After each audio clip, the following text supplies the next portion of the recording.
Assalamualaikum warahmatullahi wabarakatuh. Halo sobat setia Fakta Kehidupan. Tidak lupa kami sampaikan salam sehat, salam sejahtera.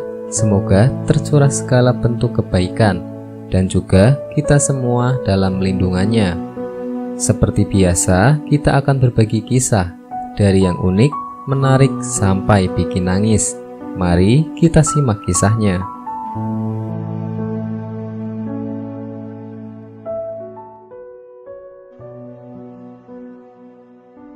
Kisah nyata. Hobi baca Quran.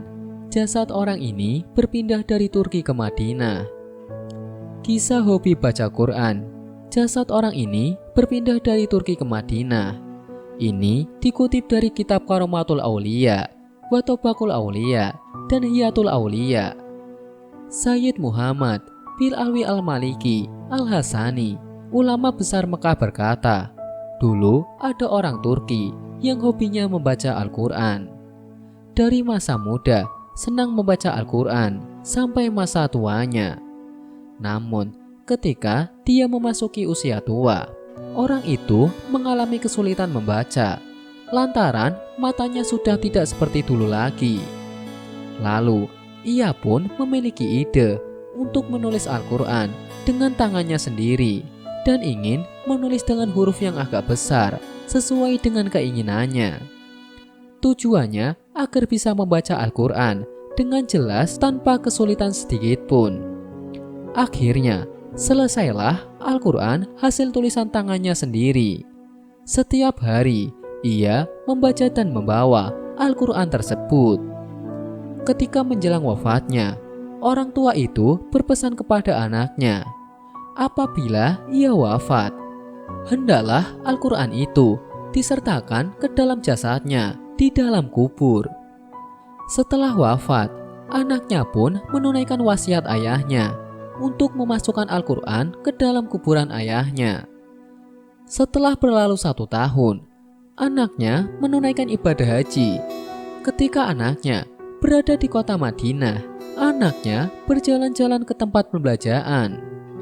Ia memasuki sebuah toko kitab dan kaligrafi di Madinah.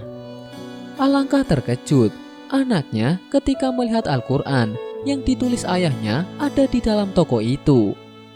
Ia pun bertanya kepada penjaga toko itu sambil menunjukkan Al-Quran itu kepada penjaga toko.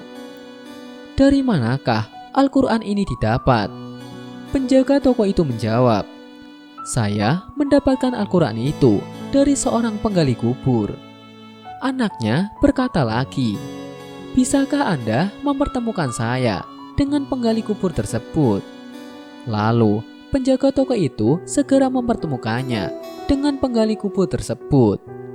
Setelah bertemu, anaknya bertanya kepada penggali tersebut, bagaimanakah Anda bisa mendapatkan Al-Quran ini? Sambil menunjukkan Al-Quran tulisan tangan ayahnya kepada penggali kubur. Penggali kubur itu berkata, saya menggali kubur untuk seorang baki, pemakaman di Madinah. Saya melihat sebuah jasad masih utuh dan di samping jasad itu ada sebuah Al-Quran tulisan tangan, persis dengan yang ada di tangan Anda sekarang ini. Saya pun mengambilnya dan menyimpannya. Dan suatu ketika, saya butuh uang. Akhirnya saya menjual ke sebuah kedai. Anaknya berkata lagi, bisakah Anda menunjukkan kepada saya di mana letak posisi makam Anda menemukan Al-Quran ini? Kalau Anda mau menggali makam itu untuk saya sekali saja. Saya ingin melihat orang yang ada di dalam makam tersebut. Penggali kubur itu pun mengiyakannya dan melakukan penggalian. Setelah penggalian, akhirnya tampaklah jasad ayahnya yang berada di dalam kuburan itu. Jasad dalam keadaan masih utuh.